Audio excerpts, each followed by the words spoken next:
TikTok, TikTok, TikTok. Everybody's talking about this app, and last week a lot of people have been texting me scared from some news that they read. News that TikTok is monitoring everything that you write, even on websites, not on the app itself. So this is gonna be the main theme for this week's episode of Tech Pizza, the newsletter, podcast, and video series about everything that is happening in tech, made fun, easy to understand, and democratic. Let's get started with the main news of the week. In the past week, a lot of people have texted me because they were scared of TikTok monitoring everything that they did on the internet. There are a bunch of articles from Forbes, from the New York Times, from a lot of different outlets that claim exactly this. They claim that TikTok can monitor everything that you write. Is that true? Is that not true? Let's try to understand that by starting from how they found this out. Everything started from an article that a researcher, a privacy researcher, posted on the internet. So what he was researching was in-app browsers. Let's start by explaining what is an in-app browser. You know, sometimes when you have an app and you click on a link, it doesn't open the default browser of your phone. So Safari, Chrome, Firefox, Edge, whatever you use. But it opens like a little pop-up within the app that allows you to browse the internet. That is an in-app browser. So what Felix, that's the name of the researcher, found out is that some of these apps inject code on the website that you visit through the in-app browsers. And this code can technically monitor everything that you write on these apps. The apps that do this are Instagram, Messenger, Facebook, TikTok, and Amazon, at least among the apps that he tested. So now, let's try to understand what they're actually doing with this. First of all, we have no way of knowing what actually they store on their databases. We just know that they technically can log everything that you do. Now, what are the motivations? Meta said that they do this because they want to ensure people's privacy, because by doing that they can see aggregate data of where you've... Honestly, I didn't really understand their motivation, because if they really wanted to ensure people's privacy, they would just not do that and send you through your default browser in your app. TikTok gave a different motivation. They said that they want to do that to ensure performance of this website. Imagine if you put a link and the link is broken or the website is extremely slow. They would like to know that. And so that's the motivation that they gave. Now, what do I think? Why did they do that? I think it all comes back to iOS 14. If you don't know, iOS 14 was an update to the operative system of the iPhone. They basically stopped allowing apps to track what users did on other apps. And this broke the simple mechanics of advertising on the internet. You see, when you have an ad on Facebook and you click on a link and it sends you to the website and then you buy something on the website of the advertisers, Facebook will like to know that you purchased something, because that's going to help their algorithms understand the ad was effective. Since that broke, Facebook had a very strong interest to make you never leave the freaking app. And in-app browsers is a way for them to do that. So that's why I don't buy the whole privacy thing from Facebook. I think that that's, from their point of view, a way to keep you in their app, to keep monitoring what the hell you're doing, and keep making sure that they know if you purchased stuff to train their algorithms. And I think that's the same reason that TikTok has to do something like this. I honestly don't think that TikTok has any incentive in trying to steal your credit card information. Why an app with billions of users will have any interest in betraying their users' trust? So they just want to make money, and they make money by serving you ads. That's it.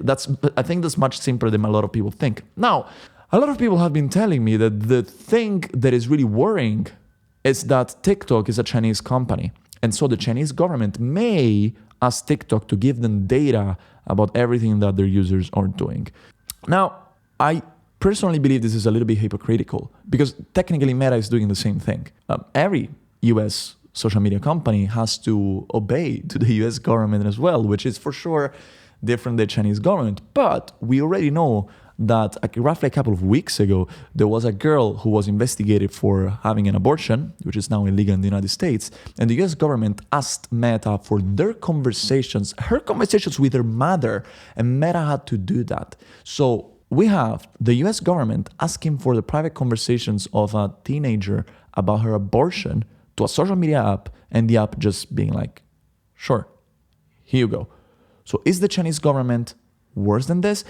I don't know. I don't want to, with this video, give you the answer of who's worse, the Chinese government, the US government. What I care about is an intellectual honesty. I can't tolerate when people use different measures to evaluate two different companies, to evaluate even two different governments in this case. So let's try to be honest with what are we looking at. Is this a Chinese problem? Is this a TikTok problem? Or is this an overall tech industry problem that is trying to find any possible escamotage to get all the data that we need?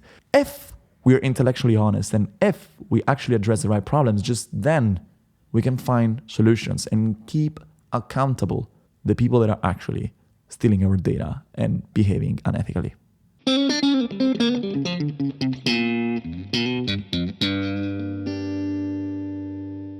Oracle, a big old US company, has started an investigation on TikTok's algorithm because they want to make sure that that algorithm is not in any way manipulated by the Chinese government. This is part of a bigger project called Project Texas that has the aim of trying to ensure that the US citizens' data is safe from this scary company, TikTok. Already since a month, every single data point of US citizens is not stored anymore in China or in servers somewhere in the world, but it's stored on Oracle servers in the US. And this is just the next step.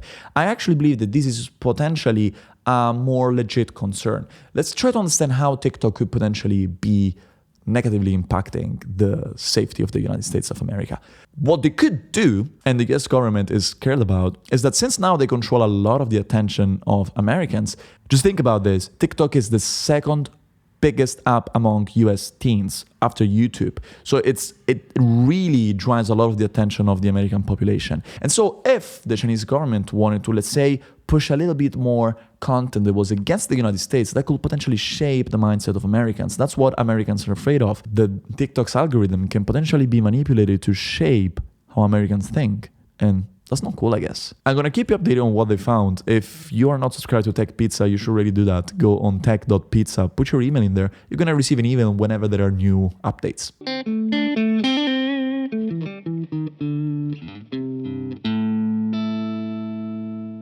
Last news of the week, always about TikTok. This is the TikTok edition. TikTok released an AI image generation tool within the app. We talked a lot about AI image generation tools in the past few editions. You know, there are these tools that you can basically just write anything that you want and AI is going to produce beautiful image of whatever you described. Now, this technology was completely unthinkable a few months ago. And since OpenAI released DALL-E 2, then there have been Midjourney, a competitor came out. We have Stable Diffusion, another competitor. Google and Facebook released their own. And now TikTok put already this technology on every phone that has the TikTok app installed, which is more than 1 billion people. Now, it seems like the technology doesn't work that well. It's mostly abstract, crazy paintings. And that could be for a bunch of different reasons. First of all, TikTok has 1 billion users.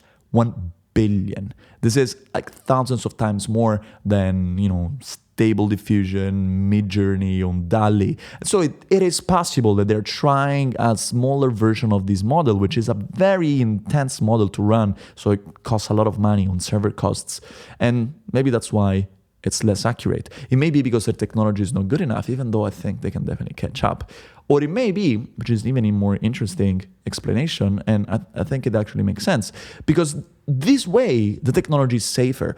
People try to reproduce some gory content like violent stuff or political figures using this tool, and well, it was so abstract that it was really hard to find something. So safety could be another reason why the technology is not good enough.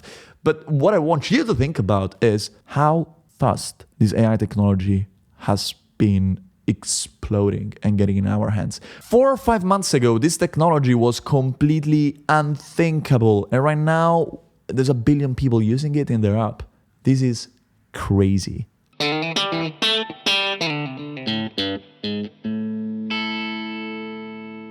Thank you for watching this episode of Tech Pizza. Let's close with the results of last week's pizza poll.